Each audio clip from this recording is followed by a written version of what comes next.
एक वक्त था जब लोग एमएसपी को समझना चाहते थे कि आखिर ये एमएसपी है क्या। पर अब जो सवाल बार बार उठाए जा रहे हैं वो ये है कि आखिर सरकार एमएसपी को कानून के दायरे में लाने से क्यों कतरा रही है। इस वीडियो में हम इसी सवाल के जवाब को समझेंगे, इसी के जवाब को तलाशने की कोशिश करेंगे, समझेंगे कि किसान एमएसपी पर कानून बनाने की जिद तो कर रहे हैं, पर इस एमएसपी को जरूरी कानूनी के तौर पर आखिर क्यों नहीं ला सकती है सरकार। क्या क्या दायरे हैं, क्या क्या पॉइंट्स हैं, सब कुछ समझेंगे इस वीडियो में। चलिए शुरू करते हैं, विस्तार से इस टॉपिक को समझने की कोशिश करते हैं।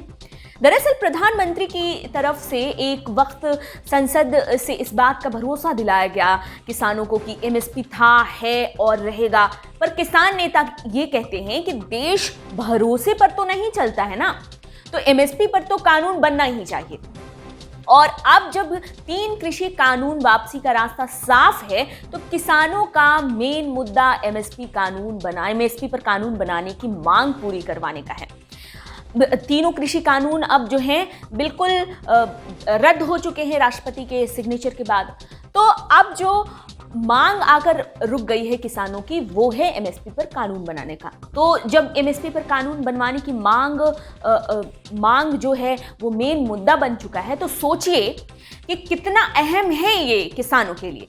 खैर, सबसे पहले ये जानते हैं कि एमएसपी है क्या। न्यूनतम समर्थन मूल्य यानी कि एमएसपी भारत में कृषि उपज के लिए मिनिमम वैल्यू की गारंटी है, जिसकी घोषणा भारत सरकार कुछ तय फसलों के लिए बुआई सीजन के शुरू होने पर करती है, जिससे कि इस बात की गारंटी मिल पाए किसानों को कि देश में कितनी भी ज्यादा फसल उपज जाए, किसानों को उसका एक जो तय कीमत है वो तो मिल ही जाएगा।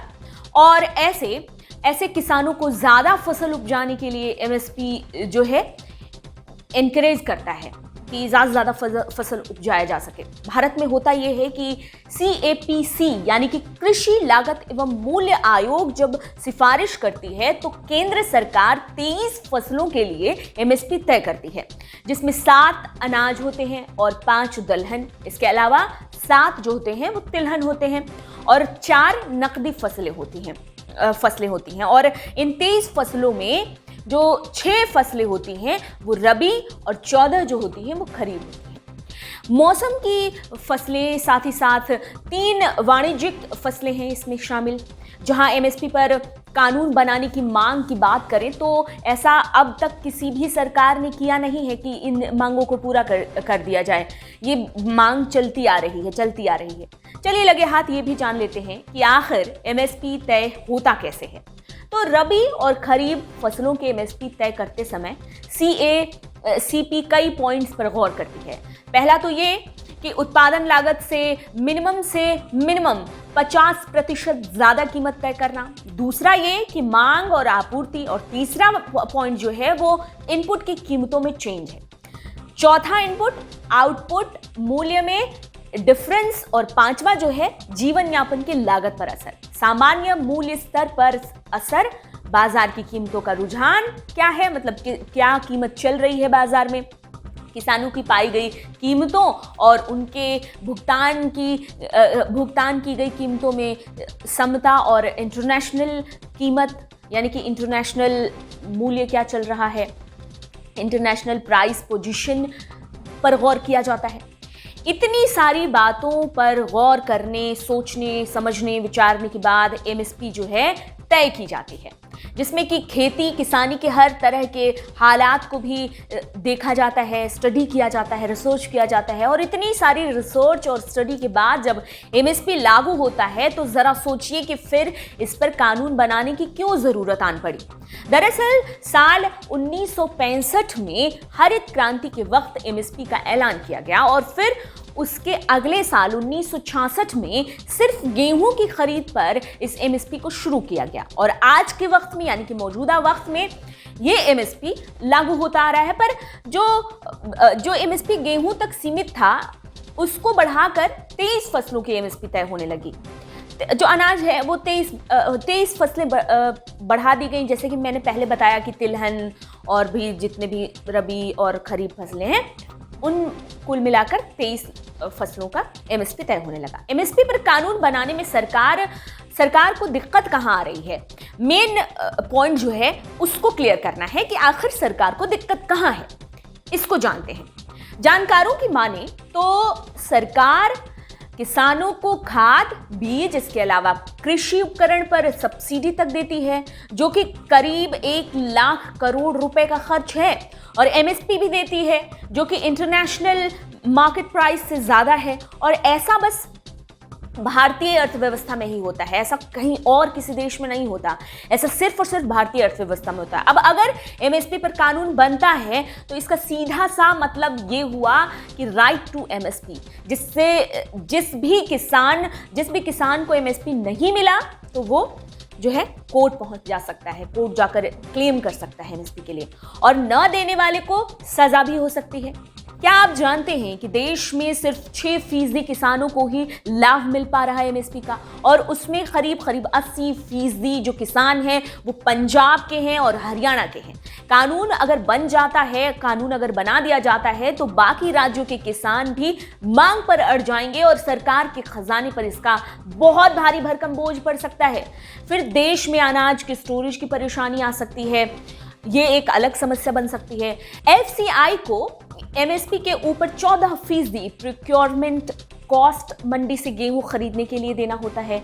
इसमें कई खर्च आते हैं, मंडी टैक्स, आढ़ती tax, rural development cess, packaging, labour, storage, और फिर खरीद कीमत का जो 12% कीमत तो उन गेहूं के वितरण में खर्च हो जाता है, जिसमें लेबर, लोडिंग, अनलोडिंग शामिल होता है। ये सारी चीज़ें शामिल होती है। तो कुल मिलाकर एफसीआई एमएसपी के ऊपर से गेहूं खरीदने पर जो एक्स्ट्रा खर्च आता है वो 34% हो जाता है। यहाँ एक और परेशानी ये है कि एफसीआई के नियमों पर अगर गौर करें तो सरकार कुल खरीद का 8% तक खराब पैदावार तो खरीद सकती है।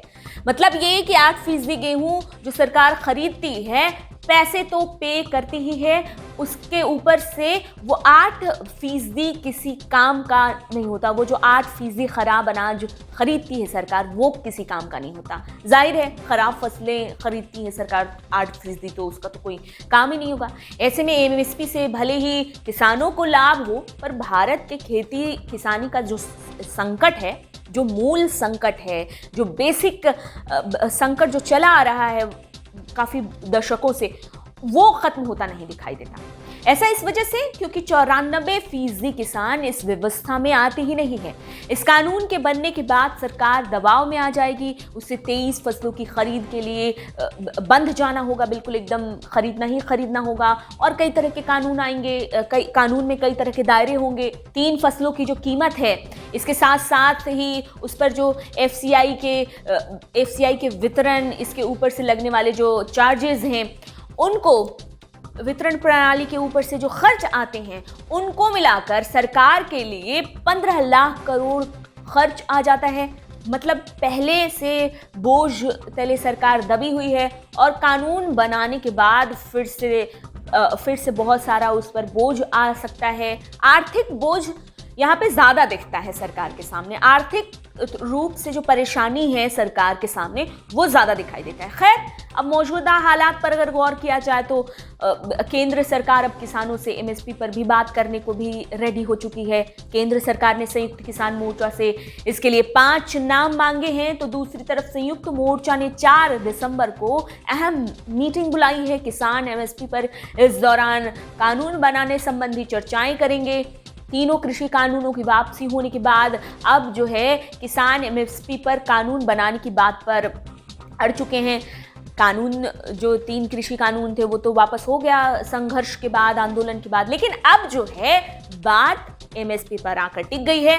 अब कल जब 4 दिसंबर आने वाला है, कल जब 4 दिसंबर होगा, तब देखना होगा कि बात कहाँ आगे बढ़ती है। क्योंकि आपने देखा होगा कि जब कानून वापसी की बात चल रही थी, आंदोलन चल रहा था, तो कई दौर की बातचीत हुई थी, कोई निष्कर्ष नहीं निकला था, किसी तरह का कोई भी ऐसा क्लू नहीं मिल रहा था कि इस आंदोलन को ख़त्म किया जा सके या किसी तरह से तीनों कृषि कानून पर बात बन सके। तो आखिर में जाकर इसको वापसी का ही एक रास्ता सरकार को सूझा। अब जब एमएसपी की बात हो रही है, अब जब एमएसपी पर कानून बनाने की बात हो रही है, तो अब देखना होगा कि क्या कल ही रफा दफा सब कुछ हो जाएगा, क्या कल ही कानून बन जाएगा, कहाँ ये चर्चा पहुंचती है, किस मोड़ पर ये जाकर चर्चा रुकती है, क्या इस बार भी किसानों की मांग पूरी की जाएगी। ये सब कुछ अभी जो है भविष्य की गोद में है, सब कुछ अभी देखना होगा।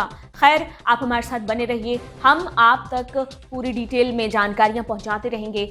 इस वीडियो में इतना ही।